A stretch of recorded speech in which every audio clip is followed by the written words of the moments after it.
Muy buenos días, amigos. Francisco Antonio Méndez y el programa Economía y Mercado les saludan hoy lunes, señores, lunes 27 de julio del 2026. Prácticamente estamos cerrando este séptimo mes con 27 grados Celsius aquí en La Julia, Distrito Nacional. Y están disfrutando de este calorazo con una sensación térmica de 33 grados que hace aquí normalmente.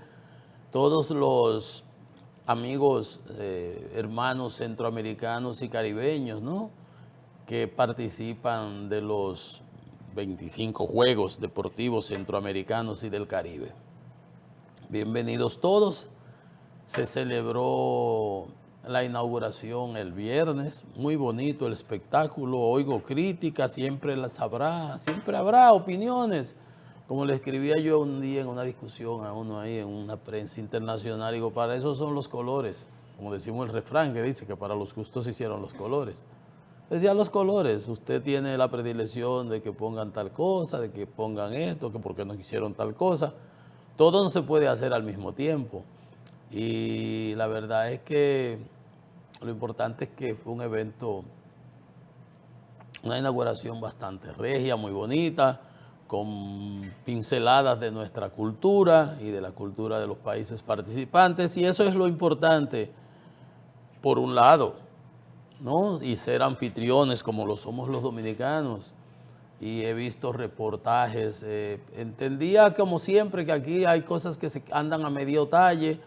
No he visto esas declaraciones en la prensa de que hayan instalaciones que no se hayan completado o algo por el estilo. Estaban jugando en el Malecón, en Guivia, voleibol playero, bicicletas en el Mirador, de carreras en el mar allá, que se llama de Costa Abierta, algo así.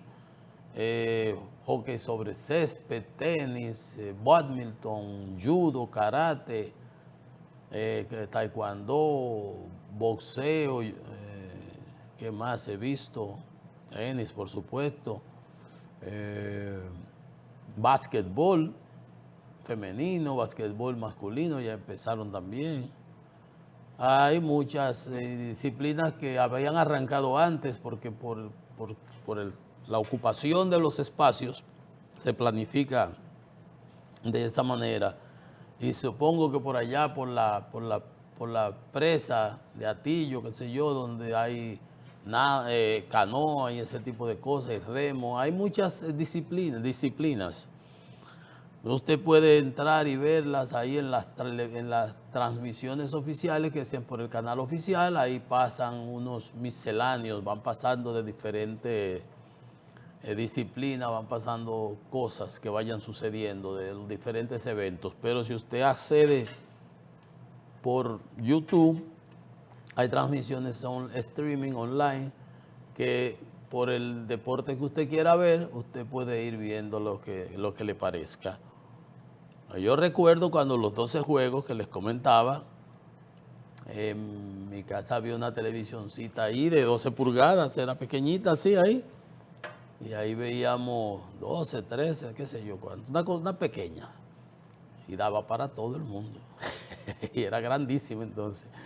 Y ahí veíamos las peripecias de los juegos, de los 12 juegos, cuando se construyeron esas instalaciones. Y que lo importante, señores, lo importante, no que si tenemos 3 medallas de oro, que tenemos tantas medallas, importante, porque hace un tiempo atrás nosotros no aspirábamos ni siquiera a medallas de oro. ¿Acaso, si acaso era bronce y así?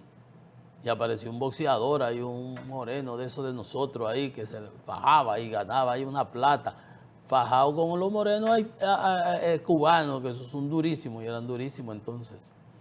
La cosa ha cambiado. Ya nosotros estamos compitiendo por esas instalaciones que se han hecho, esas inversiones en el deporte, que es inversión en la juventud, la contratación de profesionales, muchos cubanos, con el desastre que hay en Cuba, que han venido a vivir aquí.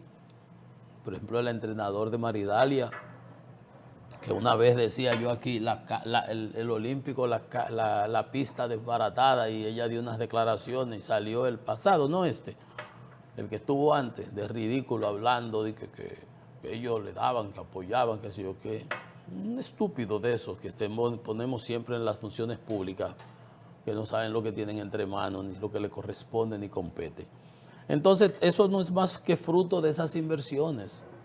Yo les hacía la historia de cómo nosotros construimos la cancha de basquetbol allá en San Juan, en la escuela pública ahí frente a la bomba, frente al parque ahí, en la entrada de San Juan, pidiendo, recabando, y se organizó ese torneo y lo organizó mi amigo, el ingeniero Ulises Vargas, en paz descanse. Y fue así. Ahora tú vas en San Juan, hay deportivos, hay centros, hay techados, hay de todo. Y así en las diversas comunidades. Y eso es fruto de las inversiones que se han hecho de los diferentes gobiernos. Entonces la rehabilitación, la remodelación del Centro Olímpico y la adecuación y del Parque del Este que se hizo para los panamericanos durante el gobierno del presidente Hipólito Mejía, eso es muy importante porque esas instalaciones lo que hay que darles es mantenimiento, cuidarlas, porque ese es un legado que queda para las futuras generaciones, para el desarrollo de mente sana, cuerpo sano. Entonces, qué bueno, qué bien que se hizo. Por ejemplo, miren la opinión de Omar Fernández, el senador del distrito que estuvo en la inauguración, dice, resalta la unidad de los juegos. Sería mezquino no reconocer lo que está bien. Es correcto. Esa es una buena inversión que hay que aplaudir. Yo sería mezquino si no reconozco lo que está bien. Y esto está bien. Y es correcto, y es lo que él dice. Y a eso es lo que hay que apostar. No, como yo les decía, esto no es que es que tú lo haces bien, pero yo lo puedo hacer mucho mejor. Entonces, de eso es que debemos, de esas son las cosas que se deben discutir en las elecciones. Por ejemplo, no competir que tú, esto aquí, no. Ok, si lo haces mal, yo te critico lo que está mal. Ahora, la idea es que se compita por quién lo hace mejor. Por quién lo hace mejor. Y entonces iremos desarrollándonos, iremos avanzando, iremos escalando en la escala de valores y en la evolución, en el desarrollo evolutivo de nuestra institucionalidad. Habrán cosas que nos parecerán horrendas, no las aceptaremos. A ningún presidente, a ningún legislador se le ocurrirá colar una porquería como esa del DNI, de ley mordaza y muchísimas de esas cosas que están ahí, que se están discutiendo ahora en el Código Procesal Penal. ¿Verdad? Por eso es por etapas. Y la democracia es una construcción. Y el desarrollo por igual. Y tú vas tapando etapas, superando etapas, cerrando orificios, cubriendo déficits determinados en lo que es salud, en educación, en cultura, en diversas cosas. Y así vas surgiendo otras.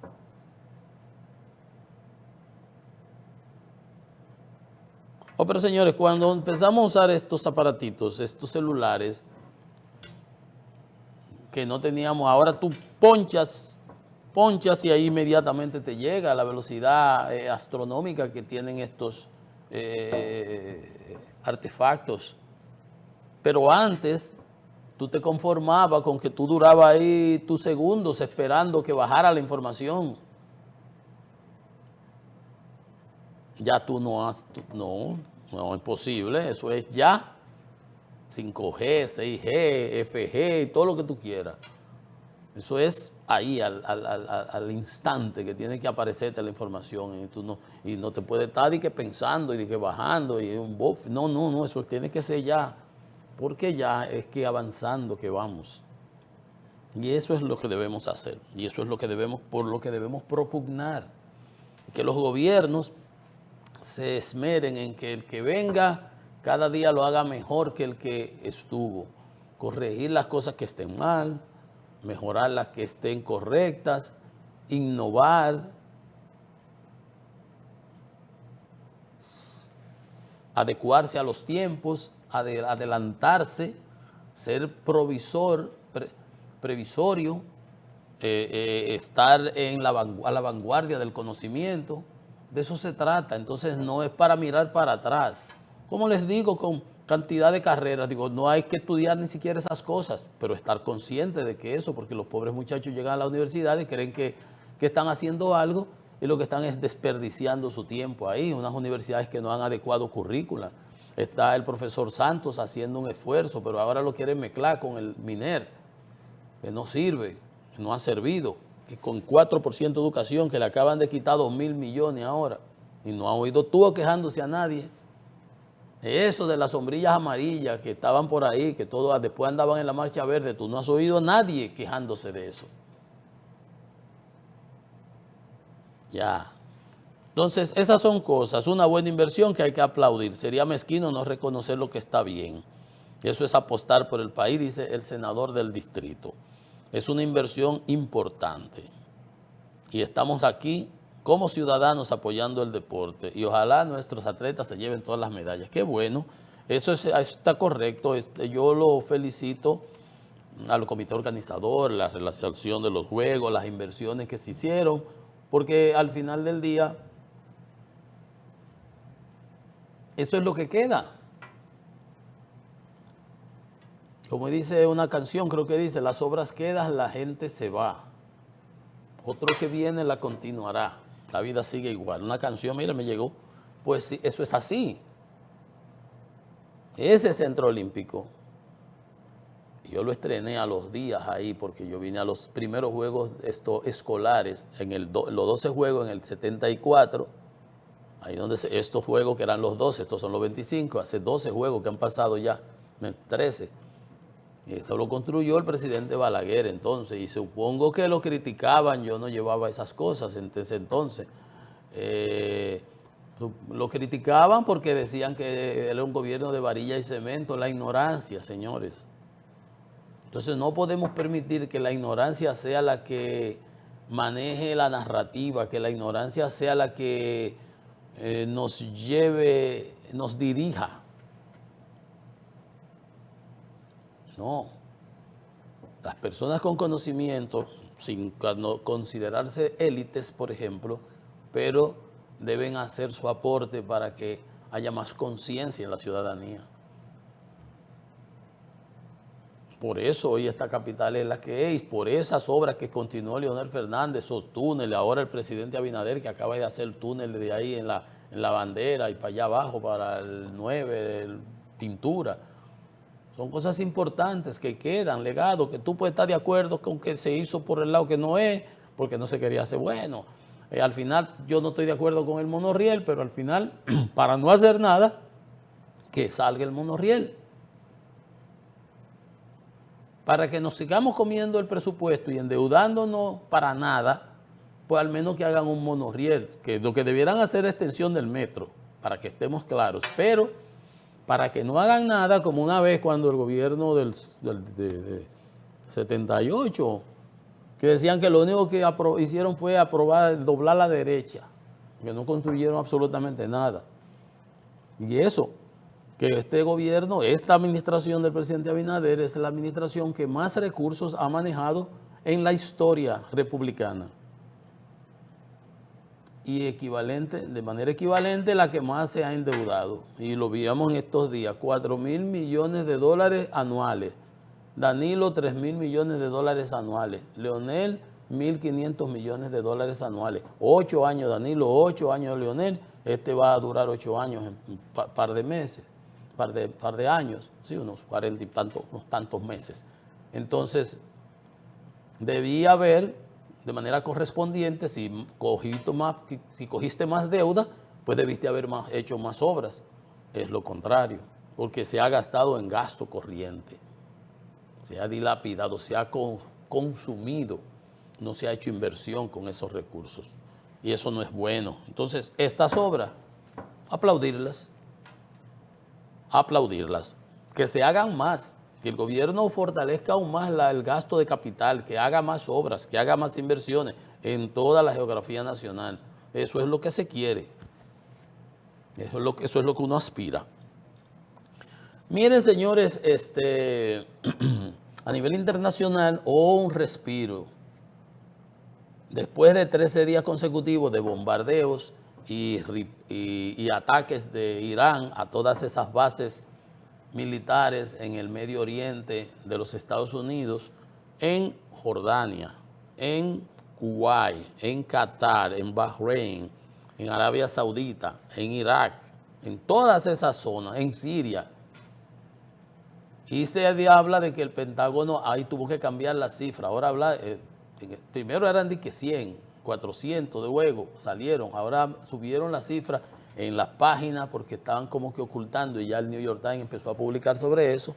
Comenté el viernes rápido sobre esa situación y de que van 600 y pico de heridos, lo que no es correspondiente, como que no se corresponde la cantidad de heridos de bases militares con 18 muertos, que lo bajaron, hay unas críticas a 14, porque 4 que habían sido de que por otra cosa, unas cosas raras ahí que nunca se ha hablado bien. Van a salir eventualmente muchísimas cosas, por ejemplo, como aquel barco, aquel portaaviones de que se quemó entero por dentro, de que fue la cocina, que fue la que sé yo qué, la lavandería, unas cosas rarísimas que nada más se parecen a los cuentos chinos de los rusos cuando los ucranianos le empezaron a destruir, a bombardear aquellos barcos en el Mar Negro.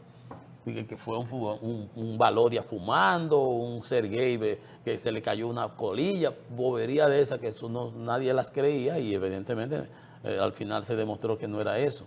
Pero es que en la guerra lo primero que se pierde es la verdad, eso es una máxima que ya se ha entronizado y se usa. Y así está pasando, pero los periódicos le están sacando. Los daños no se dicen, no se señalan, pero al final del día de nuevo otro respiro. El crudo se disparó, el viernes cerró, estaba por los $100, cerró y ahora mismo cerró en 92, llegó a estar el West Texas Intermediate, ahora mismo está en 84. Déjenme buscarlo en tiempo real. 84, veo que ha caído 5,48. Bastante porque se suspendieron. Después de 13 días de bombardeos y misericordias a Irán, pero yo les decía algo que 90, ahora mismo está el Brent, ha caído 10%, porque es que los mercados... Esas locuras, aquella vez cuando se negoció y se paró y se llegó al memorándum de entendimiento y se empezó a negociar, cayó de nuevo 10% los combustibles en los mercados y las bolsas volvieron y repuntaron, porque pasa lo contrario, hasta las tasas de interés de los bonos del Tesoro se dispararon a 4,60 el viernes. Mírenlo aquí, el West Texas Intermediate está en $84, ha caído 5,71 del viernes acá. Ahora fue que abrió la bolsa de valores, los mercados. Entonces, eso es lo que los mercados han estado esperando, un respiro, porque la situación no se aguanta. Y volvió y se metió la gasolina en los Estados Unidos a 4,50 y así sucesivamente. Entonces,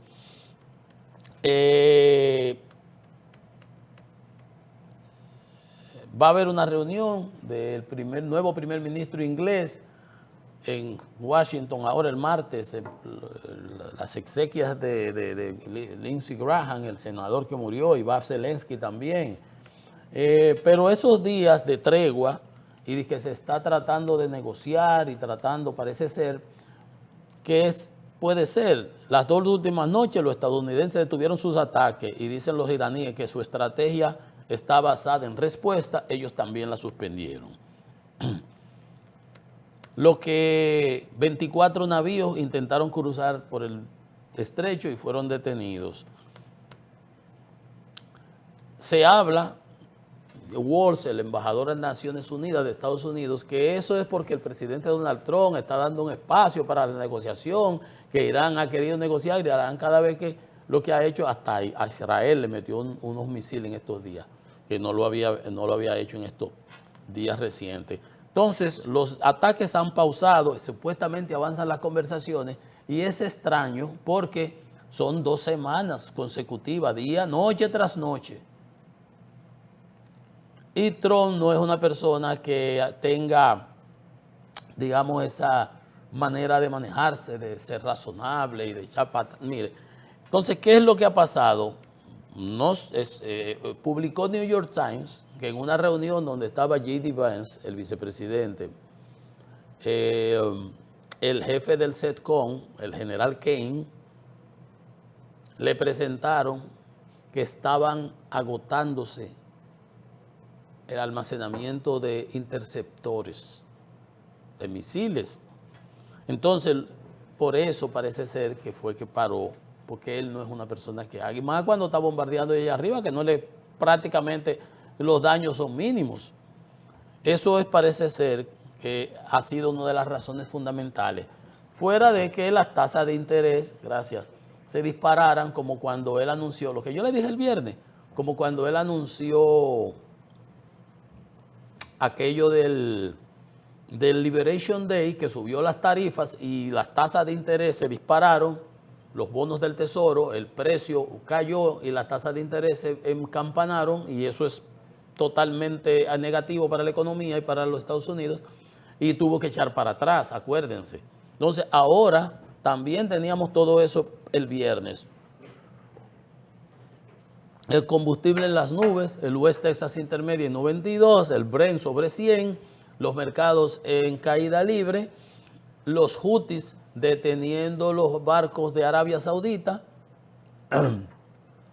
los somalíes, por otro lado, que esos son los piratas en el cuerno por allá de África, tratando de pescar en ríos revueltos. O sea, una situación complicadísima. Entonces, parece ser que puede ser que haya de ambas, de todo un poco en esto. Puede ser que haya de todo un poco. Irán asegura que seguirá atacando los intereses de Estados Unidos en la zona y ripostando. Dice ello, cada columna de humo en la región significa que ha sido alcanzado un centro militar. Y como Trump dice una cosa y los iraníes responden con misiles y con drones y no dejan pasar a nadie por ahí, los mercados siguen como ustedes ven.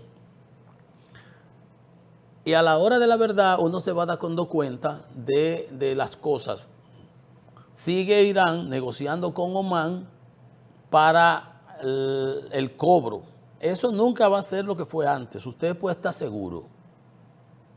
Pero un peaje de $2 millones a un tanquero con 2 millones de barriles, esos son centavos que le van a subir al galón. No el 20% que decía Donald Trump, una locura los otros días que nada más se le zafó y jondió, porque aquí hay que decirlo, dijo eso y se explotó todo el mundo de risa porque no saben lo que está hablando. Pero por Dios. Entonces, el Parlamento iraní estudia una ley para reforzar el control sobre el paso marítimo.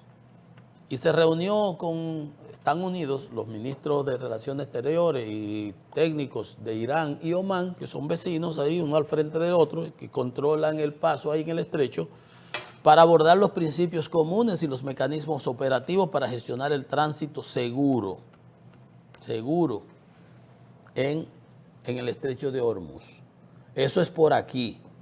Por el lado de la guerra de Ucrania, Ucrania sigue atacando. Hoy atacó, ayer 27, parece que allá es de verdad, la diferencia horaria, en Rostov y en Yuroslav. Miren ustedes, y cantidad de refinerías, y está atacando los centros logísticos de lo que es el Amazon de allá, se llama Wildberries, porque ellos alegan que desde esos centros logísticos es que se les suplen a los militares drones, equipos de navegación, GPS y todo lo que suplen al frente.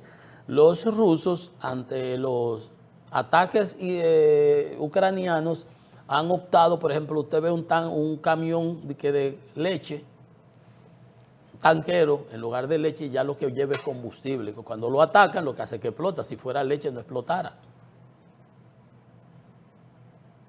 Y así pasa con estos ataques a estos centros logísticos. Entonces, las exportaciones de diésel las han prohibido. Hace rato que están importando desde Kazajstán, que le queda aquí en la zona, en el oriente abajo, frontera también parte del Mar Caspio, y desde Bielorrusia, acá en el norte, de la refinería de Bielorrusia, importando combustible. Rusia es un exportador, uno de los mayores exportadores del mundo, Estados Unidos, Arabia Saudita y Rusia. En algún momento Arabia Saudita era el mayor exportador, ahora mismo está haciendo los Estados Unidos. Y Rusia, que exportaba hasta 8 millones de barriles, ahora no está exportando nada. Está exportando crudo, pero derivados, porque las refinerías se las están explotando los ucranianos reiteradamente. Entonces han tenido que estar importando combustible. El diésel no se está exportando y eso va a impactar mucho en los mercados. Entonces, todas esas cosas, póngalas en un paquete para que usted vea por qué Trump ha tenido que parar esos 13 días de ataques consecutivos en las reservas de los países. Por ejemplo, China no había estado realmente importando. Pasó un tanquero, no se atreven a tocar cuando va un tanquero, sea iraní o pero chino, en el Golfo, ahí no se atreven los americanos, ni por nada del mundo. Entonces, eso va a cambiar porque se le están agotando las reservas y si esta situación no se corregía y seguía cerrado por 2 semanas más y los precios de los combustibles encampanados allá en el cielo, eso iba a disparar aún más cuando China empezara a demandar combustible, porque China es el mayor consumidor de combustible en el mundo. Entonces, esa es una situación complicadísima que iba a seguir haciendo que la situación complicara para los Estados Unidos. Por eso es que Trump ahora habla de las negociaciones y volver para atrás. El único problema, o uno de los problemas, es que ese memorándum de entendimiento que se firmó es un memorándum de desentendimiento, porque las cosas que se escribieron ahí no están claramente definidas y los iraníes la interpretan de una manera y los americanos la interpretan de otra manera. Y nadie quisiera pagar, por supuesto, peaje, una cosa que era libre, que nunca se pagó por ahí. Pero a partir del 28 de febrero, cuando se arma la guerra y cuando empiezan los bombardeos, ya la situación varió y cambió. Los hutis se metieron, cerraron el paso de los sauditas, no el estrecho de Bab el-Mandeb, pero sí a los buques sauditas, porque ellos tienen problemas con Yemen. Entonces, ese es un problema que complicó la situación. A mí me parece que si usted junta el problema económico, el precio de los combustibles a lo interno de los Estados Unidos, la disminución que alertaron estos señores, el jefe del CENTCOM, que es el militar, el general y los militares, de que se han agotado las reservas de municiones y ese tipo de cosas, interceptores y misiles y ese tipo de cosas, junto con la realidad de los hutis por un lado, el disparo del precio de los combustibles adicional, el disparo de las tasas de interés de los bonos del Tesoro de los Estados Unidos y la caída de su precio que demanda un mayor interés, junto con, por otro lado, junto con la reducción de las exportaciones rusas por las sanciones que le ha impuesto Ucrania, por la destrucción de refinerías y ese tipo de cosas, es un panorama realmente muy, muy complicado. Y obviamente, aunque Trump es una especie de elefante en la vidriera, que cuando dice que por ahí es que voy, por ahí es que va, la realidad le ha venido dando en la cara. Miren lo que dice una encuesta del grupo de Fox News, que viene siendo como Radio Televisión Dominicana de los Estados Unidos. Es privado, pero se maneja como si fuera la emisora del gobierno. Una encuesta de Fox News dice, refleja el deseo de cambio y da ventaja a los demócratas en las elecciones de noviembre. Que sea así o que no, eso estaría por verse, porque yo veía otra encuesta de la cantidad de dinero que tenían en caja, en mano, los republicanos comparados con los demócratas para esas elecciones de primaria, y la diferencia era el doble, 650 millones contra 300. Y allá es billete lo que mueve las elecciones y la publicidad y ese tipo de cosas. Entonces, no, y además también hay problemas entre los candidatos demócratas que son muy diversos. Hay muchos con unas ideas estrambóticas, estrafalarias, socialistas y un sinnúmero de cosas, mientras que los republicanos son todos yes sir, obedecen a lo que diga Donald Trump a pie juntilla, porque si no lo psiquitrilla, y lo ha demostrado y ha destruido a todo el que no. Pero ahora mismo, ¿qué dicen las encuestas? Muestran un creciente descontento sobre la situación económica, sobre el desempeño del presidente como su gestión de gobierno y sobre el funcionamiento del sistema político. Dice esa encuesta que si fueran hoy las elecciones, la Cámara de Representantes, que son los diputados de allá, el 53% de los votantes respaldaría a los candidatos demócratas y el 46% a los republicanos. Es la mayor diferencia desde 1996 que hay cuando se miran así. Ahora, cuando se evalúa al presidente, la gestión del presidente Donald Trump, su aprobación solamente está en 39%. Oiga eso. En cuanto a los temas como la inflación, el 73%, 4 de cada 5.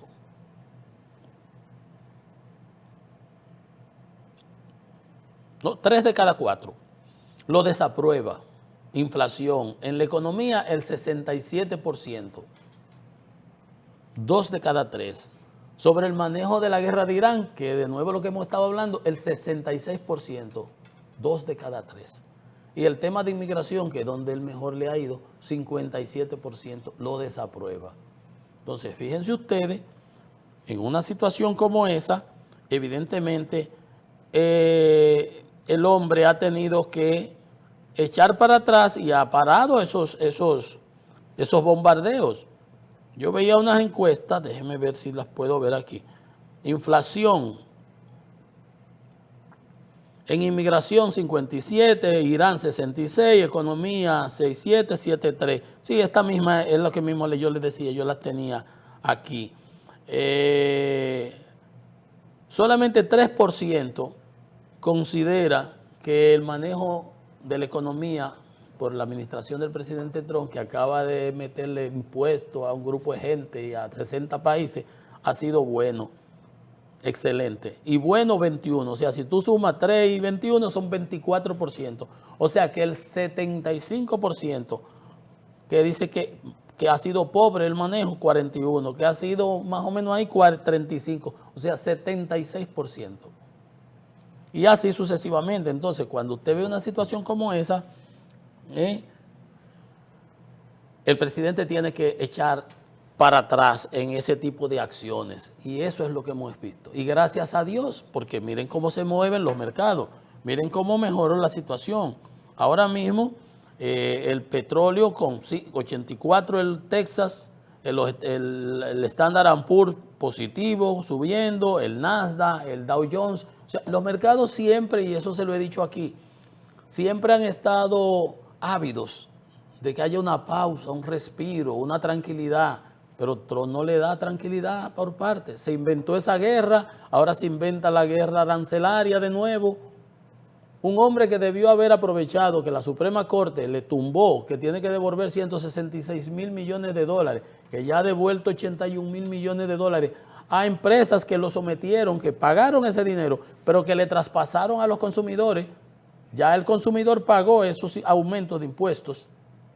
Ahora esas empresas van a recuperar ese dinero. Le cobraron más allá, van a salir ganando por todos los lados, mientras el gobierno con más déficit.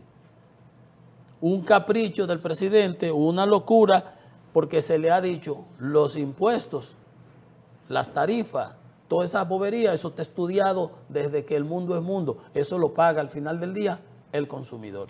Aquí no hay magia. Y más cuando tú le subes a todo el mundo. Porque si ya yo le he explicado en otras ocasiones, si lo que yo voy a ponerle a un impuesto va a competir con otro y mi producto va a dejar de ser competitivo en el mercado, pues yo lo asumo.